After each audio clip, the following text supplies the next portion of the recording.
সন্তান যখন দুনিয়াতে আসে, দুনিয়াতে আসার পরে মা যখন সন্তানের চেহারা দেখে, মা যখন সন্তানের চেহারা দেখে, সন্তানের চেহারা দেখার পর মার 10 মাস 10 দিন কষ্টের কথা ভুলে যায়। একটু আগে কত ধরনের কষ্ট অনুভব করেছে, কত বেদনা, কত ধরনের কষ্ট সে উপভোগ করেছে।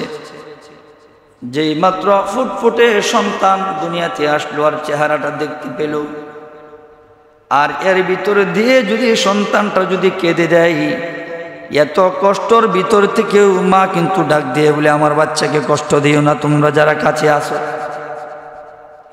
তাহলে কি পরিমাণ একজন সন্তানের প্রতি মাতা পিতার দরদ। আরে এখন তো ডিজিটাল নিয়ম, এখন সিজারে বাচ্চা হয়,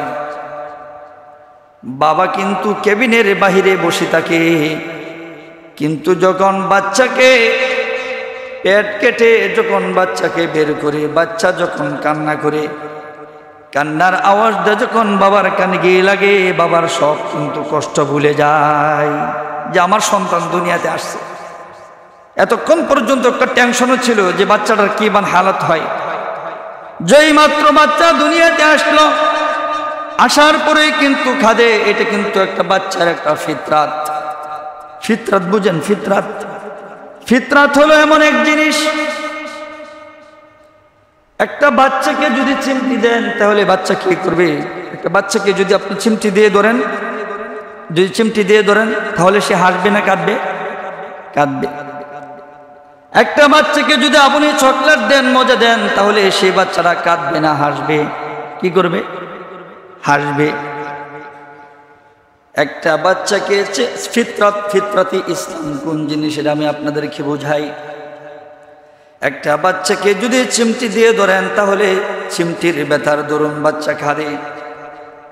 আর একটা বাচ্চাকে যখন মজা দিবেন, তাকে যখন কোনো ধরনের মজা দিবেন, তখন বাচ্চারা মজাটা দেখে হাসে, আনন্দ পায়। যখন মনে করবেন এই দুইটার কোনো একটার ব্যতিক্রম দেখা যায়, তখন মনে করবেন বাচ্চাটা কিন্তু জন্মগত ফিতরতে সমস্যা, সে প্রতিবন্ধী। যদি চিমটি দিয়ে ধরেন এরপরে বাচ্চা হাসে, মনে করবেন সমস্যা আছে। মজা দিছেন, বাচ্চা হাসার বদলি কান্না করে, মনে করবেন এটাতে ঝামেলা আছে, তার জন্মের ভিতরে সমস্যা, অর্থাৎ বিকলাঙ্গ না হয় প্রতিবন্ধী। এটা কি বলে? ফিতরাত। আর একটা বাচ্চা দুনিয়াতে যখন আগমন হয়, দুনিয়াতে যখন মার গর্ভ থেকে ভূমিষ্ঠ হয়, তখন কিন্তু সে ফিতরাতি ইসলামের উপরে দুনিয়াতে আসে, এবং সাথে সাথে বাচ্চারা দুনিয়ার আবহাওয়াটা তার গায়ে লাগার সঙ্গে সঙ্গে বাচ্চারা কিন্তু কেঁদে ওঠে। আল্লাহর হাবিব সাল্লাল্লাহু আলাইহি ওয়াসাল্লাম বলেন, এই বাচ্চা দুনিয়াতে আসার পরে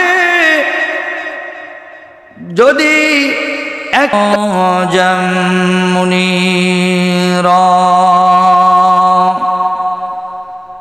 فقد قال الله تبارك وتعالى في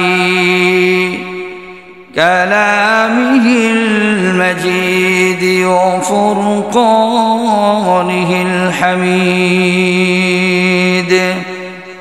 أما بعد فأعوذ بالله من الشيطان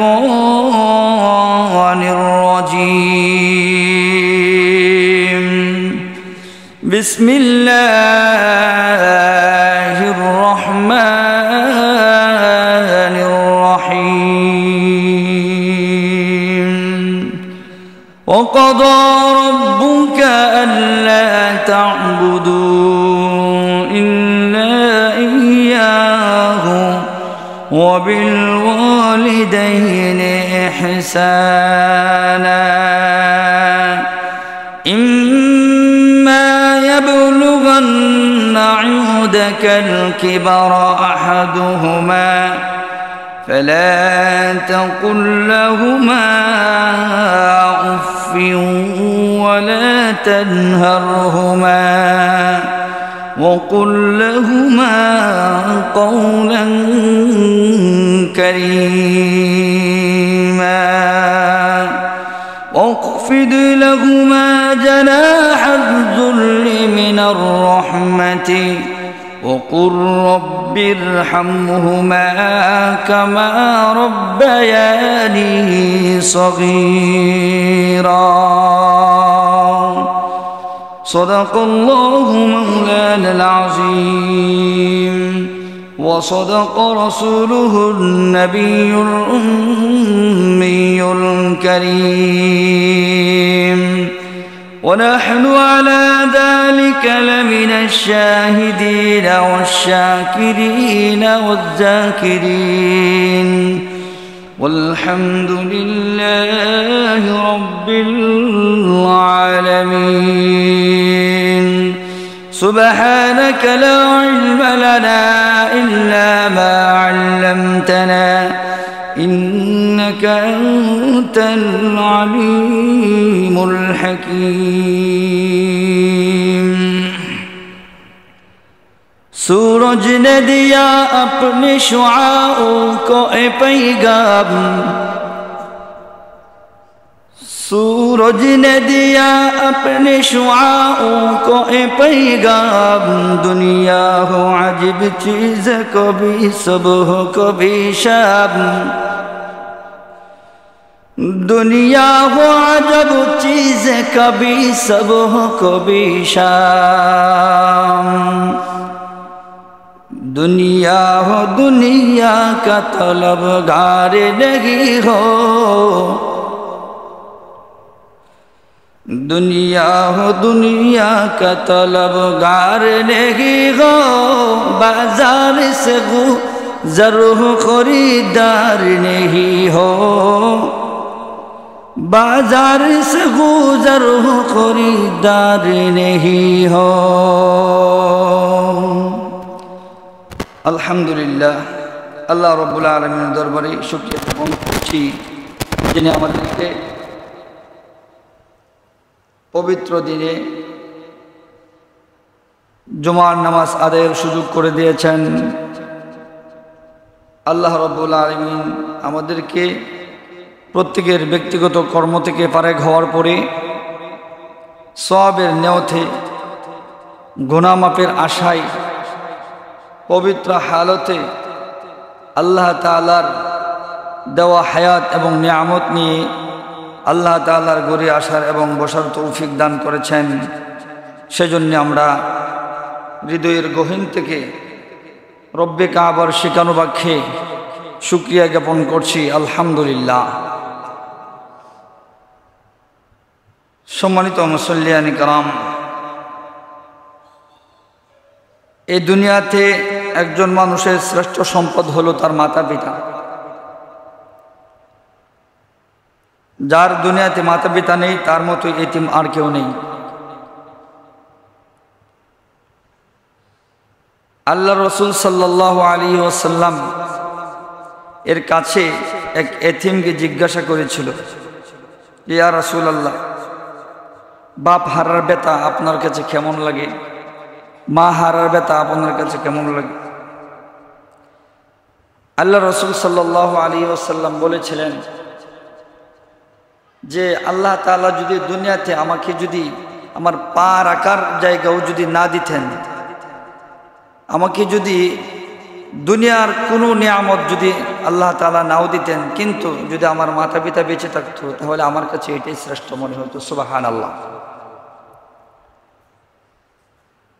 তাহলে আল্লাহ তাআলা তার বান্দাকে যত ধরনের নিয়ামত দান করেছেন সেই সকল নিয়ামতের ভেতরে মধ্য থেকে সর্ব উৎকৃষ্ট নিয়ামত হলো ওই বান্দার যে বান্দা তার মাতা পেয়েছে তার পিতা পেয়েছে এবং তাদের সেবা শুশ্রূষা করতে পেরেছে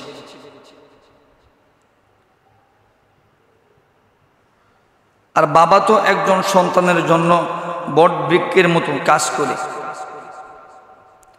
সন্তান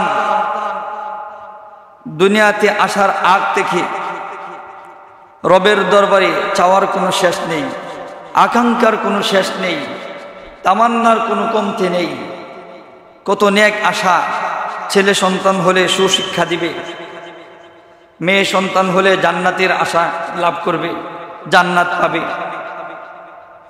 এরপরে সন্তান যখন মার গর্ভে আসে, আসার পরে সেই গর্ভবতী মাকে কত ধরনের ফল ফ্রুট, কত ভালো কিছু খাওয়ায়। কেন?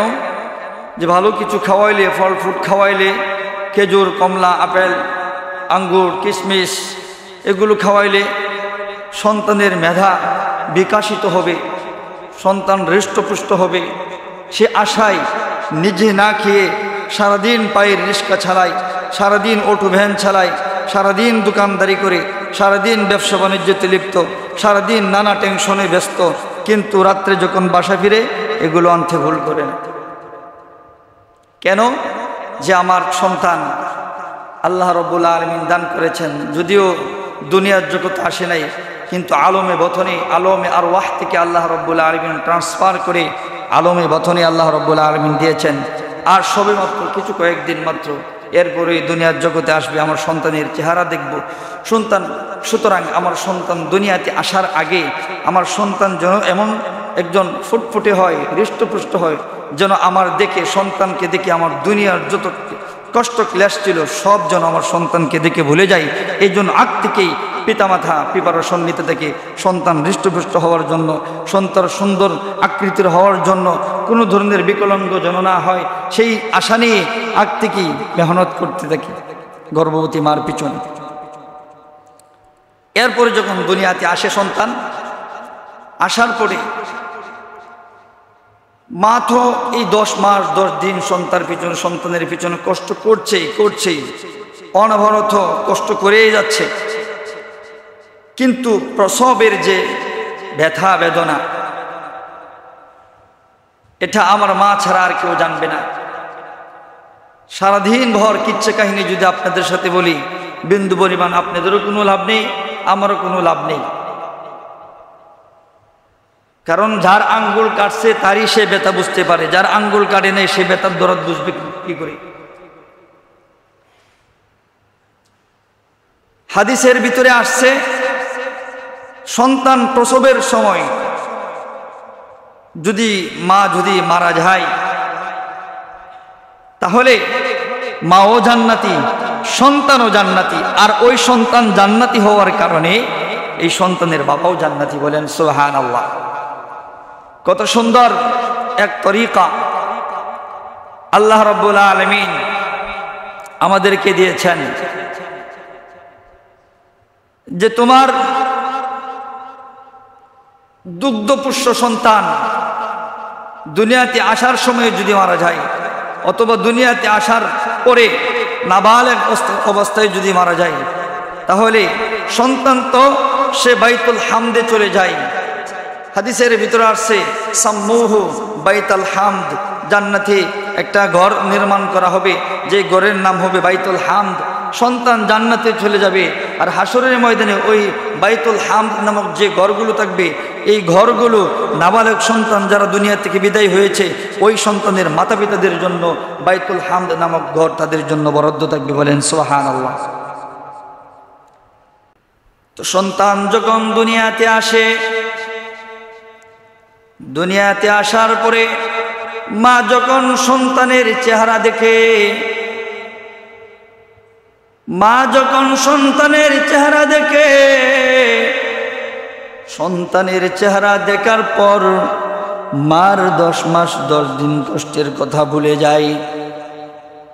একটু আগে কত ধরনের কষ্ট অনুভব করেছে, কত বেদনা, কত ধরনের কষ্ট সে উপভোগ করেছে। যেই মাত্র ফুটফুটে সন্তান দুনিয়াতে আসলো আর চেহারাটা দেখতে পেল, আর এর ভিতরে দিয়ে যদি সন্তানটা যদি কেঁদে দেয়, এত কষ্টর ভিতর থেকেও মা কিন্তু ডাক দিয়ে বলে, আমার বাচ্চাকে কষ্ট দিও না তোমরা যারা কাছে আসো। তাহলে কি পরিমাণ একজন সন্তানের প্রতি মাতা পিতার দরদ। আরে এখন তো ডিজিটাল নিয়ম, এখন সিজারে বাচ্চা হয়, বাবা কিন্তু কেবিনের বাহিরে বসে থাকে, কিন্তু যখন বাচ্চাকে পেট কেটে যখন বাচ্চাকে বের করে, বাচ্চা যখন কান্না করে, কান্নার আওয়াজটা যখন বাবার কানে গিয়ে লাগে, বাবার সব কিন্তু কষ্ট ভুলে যায় যে আমার সন্তান দুনিয়াতে আসছে। এতক্ষণ পর্যন্ত একটা টেনশনও ছিল যে বাচ্চাটার কি বান হালত হয়। যেই মাত্র বাচ্চা দুনিয়াতে আসলো, আসার পরে কিন্তু খাদে, এটা কিন্তু একটা বাচ্চার একটা ফিতরাত। ফিতরাত বুঝেন? ফিতরাত, ফিতরাত হলো এমন এক জিনিস, একটা বাচ্চাকে যদি চিমটি দেন তাহলে বাচ্চা কি করবে? একটা বাচ্চাকে যদি আপনি চিমটি দিয়ে ধরেন, যদি চিমটি দিয়ে ধরেন তাহলে সে হাসবে না কাঁদবে? কাঁদবে। একটা বাচ্চাকে যদি আপনি চকলেট দেন, মজা দেন, তাহলে সেই বাচ্চাটা কাঁদবে না হাসবে? কি করবে? হাসবে। একটা বাচ্চাকে ফিতরাত, ফিতরাতি ইসলাম কোন জিনিস এটা আমি আপনাদেরকে বোঝাই। একটা বাচ্চাকে যদি চিমটি দিয়ে ধরেন তাহলে চিমটির ব্যথার দরুন বাচ্চা কাঁদে। আর একটা বাচ্চাকে যখন মজা দিবেন, তাকে যখন কোনো ধরনের মজা দিবেন, তখন বাচ্চারা মজাটা দেখে হাসে, আনন্দ পায়। যখন মনে করবেন এই দুইটার কোনো একটার ব্যতিক্রম দেখা যায়, তখন মনে করবেন বাচ্চাটা কিন্তু জন্মগত ফিতরতে সমস্যা, সে প্রতিবন্ধী। যদি চিমটি দিয়ে ধরেন এরপরে বাচ্চা হাসে, মনে করবেন সমস্যা আছে। মজা দিছেন, বাচ্চা হাসার বদলি কান্না করে, মনে করবেন এটাতে ঝামেলা আছে, তার জন্মের ভিতরে সমস্যা, অর্থাৎ বিকলাঙ্গ না হয় প্রতিবন্ধী। এটা কি বলে? ফিতরাত। আর একটা বাচ্চা দুনিয়াতে যখন আগমন হয়, দুনিয়াতে যখন মার গর্ভ থেকে ভূমিষ্ঠ হয়, তখন কিন্তু সে ফিতরাতি ইসলামের উপরে দুনিয়াতে আসে। এবং সাথে সাথে বাচ্চারা দুনিয়ার আবহাওয়াটা তার গায়ে লাগার সঙ্গে সঙ্গে বাচ্চারা কিন্তু কেঁদে ওঠে। আল্লাহর হাবিব সাল্লাল্লাহু আলাইহি ওয়াসাল্লাম বলেন, এই বাচ্চা দুনিয়াতে আসার পরে যদি একটা মুহূর্ত পায়, জীবন্ত অবস্থায় যদি একটা মুহূর্ত যদি ওই বাচ্চাটা পায়, তাহলে এরপরে যদি আল্লাহ রব্বুল আলামিন যদি কোনো ঘটনাক্রমে ভালো মনে করে যদি বাচ্চাটাকে নিয়ে যায়, তাহলে দুনিয়াতে একটি মুহূর্ত সামান্য সময় পাওয়ার কারণে কিন্তু তার একটা নাম রাখতে হয়, তার অবশ্যই একটা নাম রাখতে হবে। নাম নাই ওই বাচ্চার, যে এই বাচ্চা দুনিয়াতে মার গর্ভ থেকে মৃত অবস্থায় এসেছে, এই বাচ্চার নাম রাখার প্রয়োজন নাই। কিন্তু যদি মনে করেন বাচ্চাটা দুনিয়াতে একটু সামান্য সময় পেয়েছে, সামান্য সময় পাওয়ার পরে বাচ্চা দুনিয়াতে চলে গিয়েছে, আল্লাহ রব্বুল আলামিন নিয়ে গেছেন, তাহলে কিন্তু অবশ্যই ওই বাচ্চার একটা নাম রাখতে হবে। কেন জানুননি? এই বাচ্চার নাম দিয়ে হাসরের ময়দানে তার মাতা পিতাকে ডাকা হবে যে কইরে আব্দুল্লাহ, কইরে আব্দুর রহমান, ছোটবেলা নিয়ে এসেছিলাম, 10 মাস 10 দিন মার গর্ভে ছিল, কত আশা ছিল, মার স্বপ্ন ছিল, বাবার স্বপ্ন ছিল, স্বপ্ন পুরানোর আগে এই দুনিয়াতে আসার পরে তোর চেহারাটা যখন দেখতে পেল, সঙ্গে সঙ্গে আমি নিয়ে আসছিলাম। এই মুহূর্তটা কিন্তু তোর বাবা, তোর মা, এই যে কঠিন মুহূর্ত ছিল, ওই কঠিন মুহূর্ত অবস্থায় কিন্তু তোর মাতা পিতা কিন্তু কঠিন ধৈর্য ধারণ করেছিল।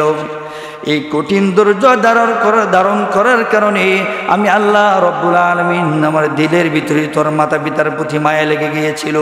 শুধু মায়া লাগে তা নয়, তোমার মাতা পিতার নামে আমি জান্নাতে সাম্মুহু বাইতাল হামদ, জান্নাতের ভিতরে তোমার মাতা পিতার জন্য একটা আমি সুন্দর ঘর নির্মাণ করেছি। হাসরের ময়দানে যখন মানুষদেরকে আমি ডাকবো, এক একজন মানুষ এক এক সাইড নিয়ে দাঁড়াবে, যখন ঘরের ভিতরে দরজার সামনে লেখা থাকবে সাম্মুহু বাইতাল হামদ, ঘরের নাম হলো প্রশংসার ঘর, সমস্ত হাসরবাসী জিজ্ঞাসা করবে এটা আবার কিসের ঘর? তখন আল্লাহ রাব্বুল আলামিনের পক্ষ থেকে জবাব দেওয়া হবে, এই ঘরটা যেমন তেমন মানুষের নয়, এটা হলো ওই বাচ্চাদের মাতা পিতার ঘর, যে বাচ্চা দুনিয়াতে আসার পরে সামান্য সময় হায়াত পেয়েছিল, এরপরে আমি নিয়ে এসেছিলাম, কঠিন ধৈর্য ধারণ করেছিল। এই ধৈর্য ধারণের প্রতিফল হিসেবে আমি আল্লাহ রব্বুল আলামিন ওই বাচ্চার মাতা পিতার নামে একটা জান্নাতের ভিতরে প্রশংসার ঘর নির্মাণ করেছি। বলেন সুবহানাল্লাহ। একটা বাচ্চা দুনিয়াতে আসার পরে মাতা পিতা কত স্বপ্ন থাকে, যদি ছেলে হয় একটা ছেলের ইসলামিক নাম রাখতে হয়, যদি মেয়ে সন্তান হয় তাহলে তার একটা মেয়েলি একটা ইসলামী নাম রাখতে হয়। এটা মুসলমানের সর্বপ্রথম কাজ। এরপরে 7 দিন, এরপরে অথবা বেজুর যেদিনই আপনি একটা আকিকা দেন বাচ্চার একটা নিরাপদের জন্য, জানের নিরাপদের জন্য, হায়াতে জিন্দিগির নিরাপদের জন্য একটা রাসূল আকরাম সাল্লাল্লাহু আলাইহি ওয়াসাল্লামের সুন্নাহ জারি আছে, সেটাকে আকিকা বলা হয়। ওই আকিকা দিলে বাচ্চার জানের ভিতরে নিরাপদ আসে এবং মাতার চুল যে পরিমাণ হয়, মাথার চুলটাকে মুন্ডন করিয়া এরপরে ওজন করিয়া ওই পরিমাণ স্বর্ণ মুদ্রা দিয়ে দিলে বাচ্চার হায়াতে জিন্দেগিতে কোনো ধরনের বিপদ আসে না, মুসিবত আসে না। আল্লাহর রাসূল সাল্লাল্লাহু আলাইহি ওয়াসাল্লাম বলেন, বাচ্চা যখন দুনিয়াতে আসে, আসার পরে এই কাজগুলো যারা করবে ইসলামিক একটা নাম রাখবে, এরপরে আকিকা দিবে, এরপরে মাথার চুল পরিমাণ কোনো স্বর্ণ মুদ্রা অথবা এই পরিমাণ কিছু দ্রব্য, খেজুর কিশমিশ দান করে দিবে। আল্লাহর রাসূল সাল্লাল্লাহু আলাইহি ওয়াসাল্লাম বলেন, ওই বাচ্চার হায়াতে জিন্দেগিতে কোনো ধরনের বিপদ আর মুসিবত আসবে না। এই কাজগুলো যখন মাতা পিতা করার পরে যখন বাচ্চা আস্তে আস্তে বড় হয়, তখন আপনি কিন্তু যেমন তেমন খাবার খাটিয়ে দিচ্ছেন সময়, যেমন তেমন পোশাক করে কাটিয়ে দিচ্ছেন সময়। আপনি রুজি করেন 1000 টাকা, আপনি মার্কেটে গেলে 2000 টাকা দামের পোশাক বাচ্চার জন্য পছন্দ হয়। বাচ্চার খাবারের দাম আছে, আপনার প্রতিদিন পকেটে টাকা নাই, কিন্তু আপনি এমন টাকাওয়ালা নয় প্রতিদিন পকেটে টাকা থাকে না। বাচ্চার জন্য একটা দুধ আনলেন সপ্তাহের শুরুতে, নিজের নাস্তা পানির টাকা সব কিছু বন্ধ করে দিয়ে টাকা জমায় রাখছেন, আর মাত্র 15 দিন পরে আর একটা দুধের ব্যবস্থা করতে হবে। সব কিছু বিসর্জন দিয়ে দিছেন, সব কিছুই কিন্তু বিসর্জন দিয়ে দিছেন। একমাত্র বাচ্চাকে পাওয়ার পরে আমি সব কিছু বিসর্জন দিয়েছি, আমার বাচ্চা যেন কোনো ধরনের খাবারের জন্য কোনো ধরনের ত্রুটি না হয়, বাচ্চার জন্য পোশাক পরিচ্ছেদে কোনো ধরনের ত্রুটি না হয়। এই বিষয়টা আপনি আগে দেখেন। বাচ্চাকে আস্তে আস্তে বড় করতেছেন, বাচ্চার প্রতি মহব্বত বাড়তেছে, বিন্দু পরিমাণও কিন্তু কমে নাই। ওই বাচ্চা যখন বাচ্চা 6 বছর 7 বছর বয়স হলো, পড়াতেও কোনো পরিধানেও কোনো ধরনের ত্রুটি রাখেন নাই, খাবারেও কোনো ধরনের ত্রুটি রাখেন নাই, চলাফেরাতেও কোনো ধরনের ত্রুটি রাখেন নাই। ইসলামী সাম্য অনুযায়ী থেকে চলাফেরা করাইছেন, বড় হয়েছে। এবার আপনি শিক্ষাঙ্গনে ভর্তি করেছেন, তার যাবতীয় পড়াশোনার ব্যবস্থা। 16, 17, 18 বছর পড়াশোনা করেছে, বাবার কিন্তু লাখ লাখ টাকা সে নষ্ট করেছে। নষ্ট না, এটা যদি সে পরিপূর্ণভাবে যদি বিদ্যা অর্জন করতে পারে, এটা বাবার জন্য হবে সফল। আর যদি পড়াশোনা না করে যদি জিন্দেগিটাকে যদি নষ্ট করে দেয়, এটা হবে বাবার জন্য বিফল। যদি সফল হয় তাহলে লাখ লাখ টাকা বাংলেও ওই সন্তানের জন্য যদি বাবা যদি 1 ঘন্টা 1 শতক জমি না রেখে যেতে পারে, সন্তানের জীবন সাকসেস হয়ে যাবে। কারণ আসল শিক্ষা দিয়ে দিচ্ছেন, আসল সম্পদ সন্তানকে দিয়ে দিচ্ছেন। আর ওই বাবা, যেই বাবা সুশিক্ষাও দিয়েছে, যে বাবা সুশিক্ষাও দিয়েছে, সন্তানের জন্য না খায়া সম্পদ জোড়ায় রেখে গেছে, ওই বাবা কতই না ভাগ্যবান। আল্লাহ রাসূল সাল্লাল্লাহু আলাইহি ওয়াসাল্লাম বলেন, ওই সমস্ত সন্তানের বাবা কতই না ভাগ্যবান যারা না খায়া না ফিন্ডিয়া সন্তানকে পড়াইছে, সন্তানের পড়াশোনার ব্যবস্থা করাইছে, এত সুন্দরভাবে সন্তানকে মানুষ বানিয়েছে। এবার সন্তানের কিন্তু পড়াশোনা শেষ, এবার সন্তানের পড়াশোনা শেষ। সন্তানের পড়াশোনা যখন শেষ হলো, বড় ধরনের চাকরির ব্যবস্থা হলো।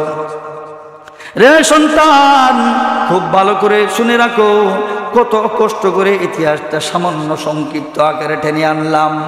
কোনো ধরনের কমতি নাই। ভার্সিটির জিন্দেগিতে পড়াশোনা করেছো, বলছো সকল বন্ধুদের ফ্যান ল্যাপটপ আছে, ফোন আছে, দামি সব কিছু আছে, তোমার লাগে দিছে ঘিনিয়া, সব কিছু কমতি নেই। আরে 10টা সন্তান খুব স্মার্টলি চলাফেরা করবে, আমার সন্তান এমন এইভাবে চলবে না। না, বাবার সাধ্য অনুযায়ী তোমাকে ভালোভাবেই চলাফেরা করাইছে, যা চাইছো পেয়েছো। এবার সন্তান BCS ক্যাডার, ভালো ব্যবস্থা হয়েছে। কিছুদিন পরে সন্তানকে বিয়ে করাইল। বিয়ে শাদী যখন করলো, করার 1 মাস 2 মাস 3 মাস পরে আস্তে আস্তে কিন্তু বাবার মার কথা ভালো লাগে না। আরে আজকেও যদি, এখনো যদি তুমি মারা যাও, এখনো যদি তুমি মারা যাও, এত কষ্ট করি বড় করে লালন করে বড় করেছেন, পড়াশোনা করাইছেন, এখনো কিন্তু তুমি মাতা পিতাকে আস্তে আস্তে মাতা পিতাকে এবার ডিস্টেন্স তৈরি করছো মাতা পিতা থেকে। বউয়ের কথা বেশি বেশি শুনতেছো, বউয়ের কথা অনুযায়ী নিজের জীবনকে পরিচালনা করতেছো, করো। কিন্তু এই অবস্থায় যদি তুমি মারা যাও, তোমার বউ কাঁদবে একটা জিনিসের জন্য, কিন্তু তোমার মাতা পিতা কাঁদবে সারা জীবনের জন্য।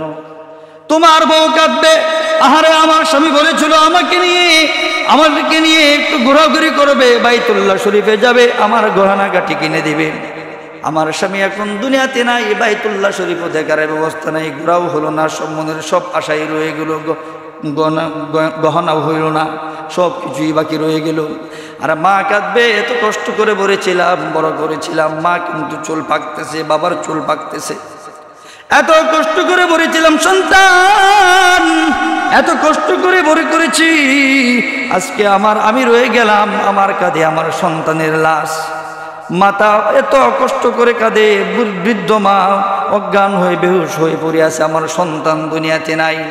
বাবা এক বিছনায় বেহুশ, মা আর এক বিছনায় অজ্ঞান হয়ে পড়ে আছে, আর বউ একটু বিলাপ জারি করতেছে, তার বিলাপ জারির কারণটাও কিন্তু ভিন্ন। এত কষ্ট করে মা বাবা তোমার জন্য কাঁদে, মা বাবা তোমার জন্য কিন্তু এখনো কাঁদে।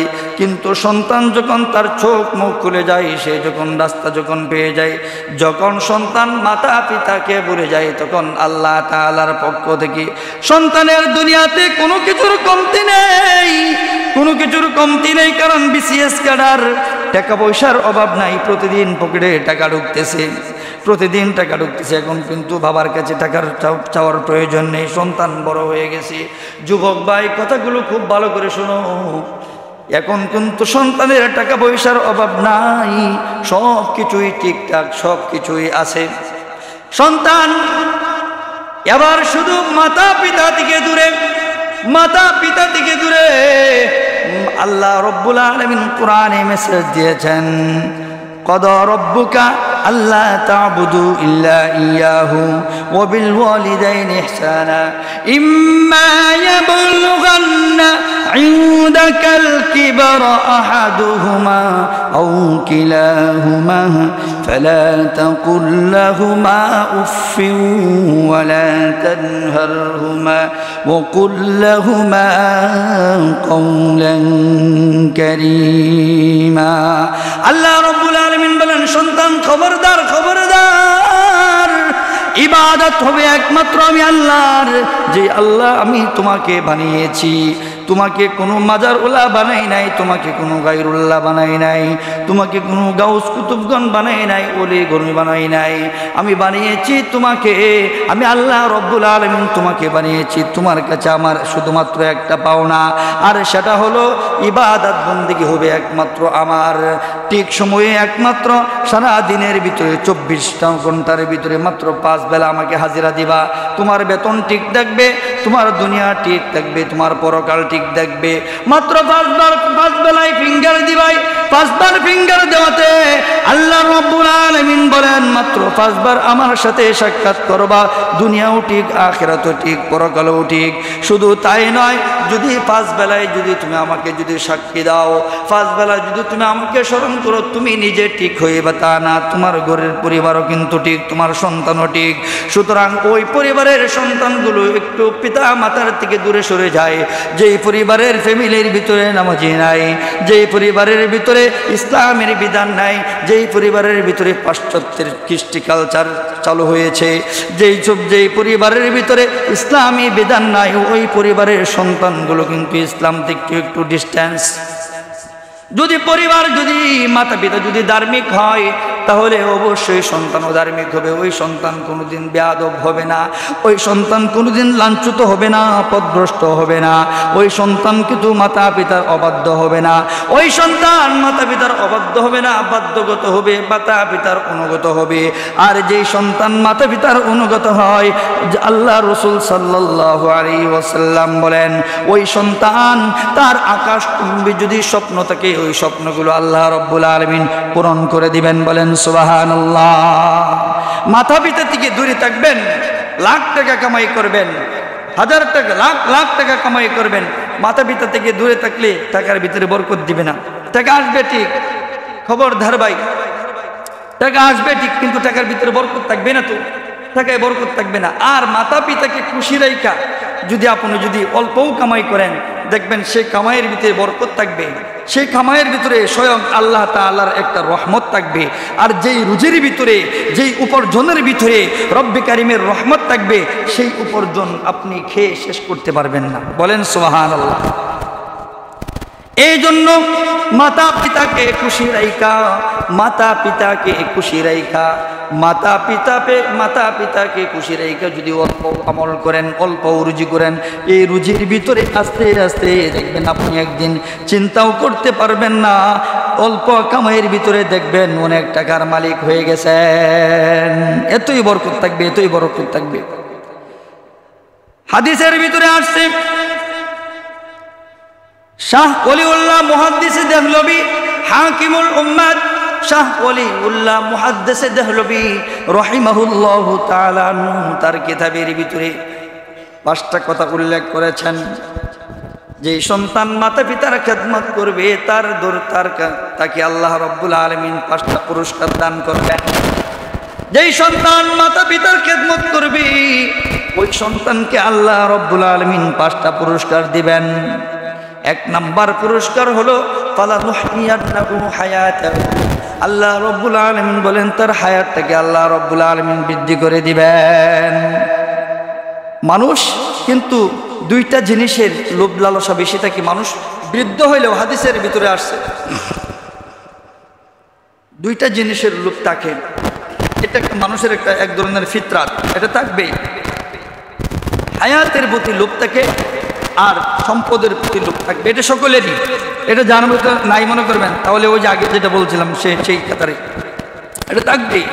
মানুষ তো এবারে স্বাভাবিক। তো আল্লাহ রাব্বুল আলামিন বলেন, হাকিমুল উম্মাত শাহ ওলিউল্লাহ মুহাদ্দিস দেহলভী রাহমাতুল্লাহি আলাইহি তার কিতাবে 5টা পুরস্কারের কথা উল্লেখ করেছেন। যেই সন্তান মাতা পিতার খেদমত করবে তাকে আল্লাহ রাব্বুল আলামিন 5টা পুরস্কার দিবেন। 1 নাম্বার পুরস্কার হলো ফালানুহইয়ান্নাহু হায়াতাহু তাইয়্যিবা, শুধু আপনাকে লম্বা হায়াত দিবেন তা না, ফালানুহইয়ান্নাহু হায়াতান তাইয়্যিবা। আল্লাহ রাব্বুল আলামিন বলেন তার হায়াতে জিন্দেগি বৃদ্ধি পাবে, শুধু তা না পুত পবিত্র বানিয়ে দিবেন। পুত পবিত্র বুঝেননি? পুত পবিত্র হলো এমন হায়াত যে হায়াতের ভিতরে কোনোদিন গুনাহ করলেও গুনাহ মঞ্জুর হয় না, গুনাহ করতে চাইলেও গুনাহ হয় না। কারণ কি জানেন? তার প্রতি মার সুনজর আছে, তার প্রতি বাবার সুনজর আছে, মাতা পিতার সুনজর থাকার কারণে তার হায়াতে জিন্দেগিতে গুনাহ বেরোতে পারে না। এই জন্য রব্বি কারীম বলেন ফালানুহইয়ান্নাহু হায়াতান তাইয়্যিবা। আল্লাহ রাব্বুল আলামিন বলেন আমি স্বয়ং ওই বান্দার হায়াতটা বৃদ্ধি করে দেই এবং তার হায়াতটাকে পবিত্র বানিয়ে দেই।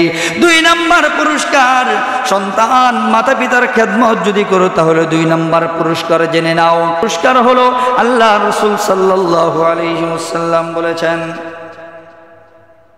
2 নাম্বার পুরস্কার হলো তোমার 2 নাম্বার পুরস্কার হলো তোমার উপর থেকে বিপদ সরে যাবে।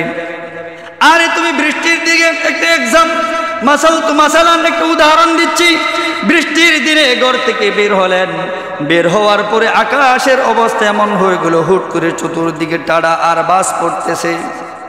যখন চতুর্দিকে এরকম বিজলি চমকাচ্ছে আর তাড়া পড়তেছে, উপর দিকে বিজলি চমকাচ্ছে, বাস পড়তেছে, মা মুসল্লায় বসে গেছে। আরে আমার সন্তান ঘর থেকে বের হলো, এখন তো ফোনেরও ব্যবস্থা নেই যে ফোন দিয়ে বলবো সন্তান তোমার যাত্রা বিরতি করো। আরে তোমাকে কিভাবে বলি, মা কিন্তু মুসল্লায় বসে গেছে, বসে গিয়ে বলে ওগো আসমানের মালিক, আমার সন্তান ঘর থেকে বের হয়ে গেছে, আকাশের অবস্থা ভালো না, চতুর্দিকে তাড়া পড়তেছে, এই তাড়া যদি আমার সন্তানের উপরে পড়ে যায় তাহলে আমার সন্তান আর দুনিয়াতে পাবো না। কিন্তু আপনার তকদিরে এমনটাই ছিল, আপনি মাত্র যে কোনো এক জায়গায় পাড়া দিছেন, এখানেই কিন্তু তাড়াটা পড়ার কথা। যখন আপনি হাত আসমানের দিকে তুলে দিলেন, কথাগুলো খুব ভালো করে বুঝবেন, হাদিসের কথা।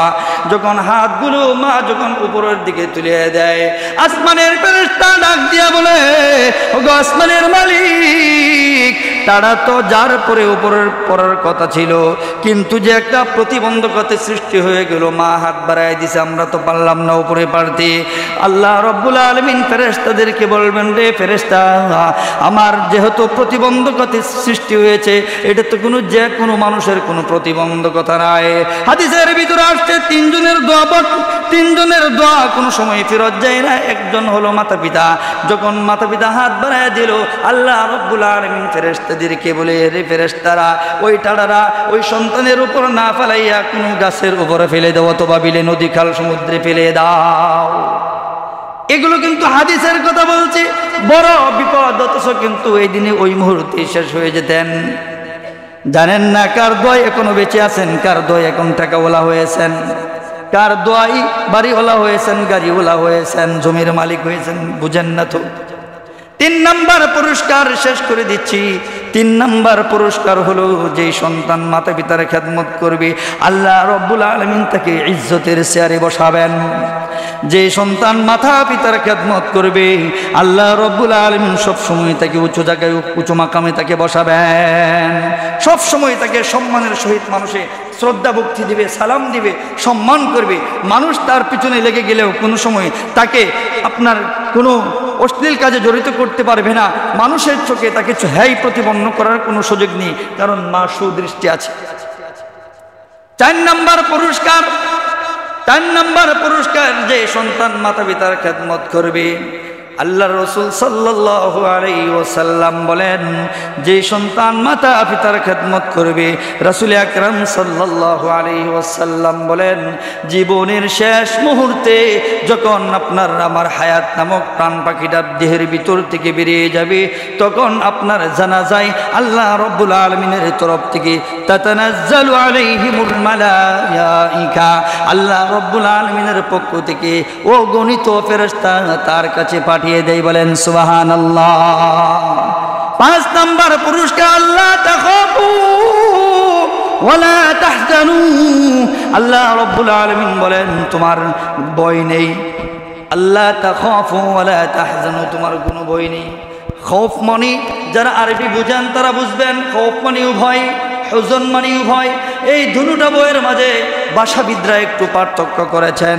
খৌফ মানে হলো অনাগত ভয়, আর হুজন মানে হলো পিছনের ভয়। এই কোনো ধরনের ভয় নাই, তার মানে হলো তুমি মরে গেলে তোমার সন্তান তোমার পিছনে, তোমার সন্তানকে নিয়ে চিন্তা করার কোনো, ভয় করার কোনো প্রয়োজন নেই। আর হুজন মানে হলো তোমার ওই ভয়, আমি যে মরে যাব, আমার সামনের জিন্দিগি কেমন হবে, আমার সামনের জিন্দিগি কেমন হবে, পরকাল কেমন হবে। আল্লাহ রাব্বুল আলামিন বলেন, যে সন্তান মাতা পিতার খেদমত করবে, তাদের কোনো ইহকালীন কোনো ভয় থাকবে না, পরকালীন কোনো ভয় থাকবে না, অনাগত কোনো ভয় থাকবে না, পশ্চাত্যের কোনো ভয় থাকবে না। আল্লাহ রাব্বুল আলামিন বলেন, শুধু ভয় তো থাকবে না, ওয়া আবশিরু বিল জান্নাহ আল্লাতী কুনতুম তুআদুন। রব্বে কারীম বলেন, আল্লাহ রাব্বুল আলামিন মানুষদেরকে জানিয়ে দিয়েছেন, ওয়া আবশিরু বিল জান্নাহ, ওই জান্নাতের এই সুসংবাদ গ্রহণ করো, আল্লাতী কুনতুম তুআদুন, যে জান্নাতের ওয়াদা তোমাকে আল্লাহ রাব্বুল আলামিন অনেক আগে জানিয়ে দিয়েছেন। তাহলে এই কাজগুলো যদি করা যায়, একমাত্র কাজ করবেন একটা, রবের পক্ষ থেকে তার জাযা পাইবেন কটা?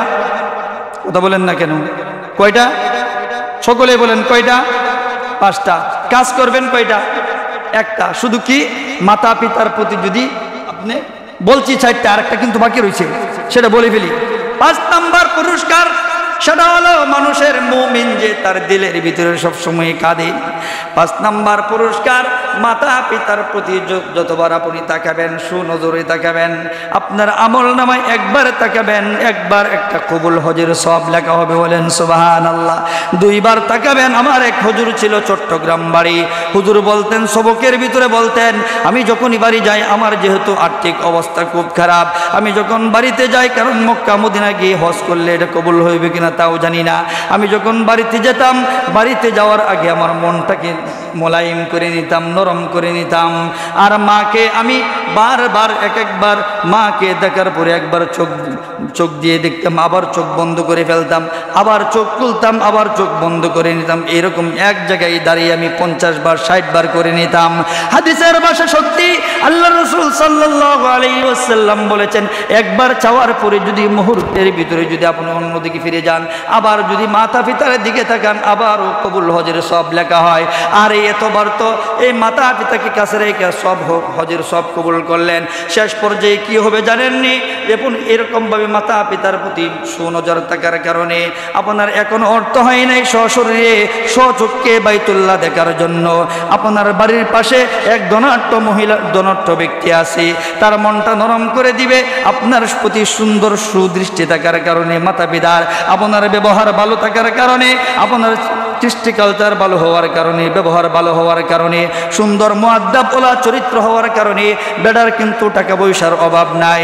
এত সুন্দর স্বভাব চরিত্রের একজন আমলদারি মানুষ আপনি, হঠাৎ করে আল্লাহ রব্বুল আলামিনের পক্ষ থেকে ওই ব্যক্তির দিলটা নরম করে দিবে।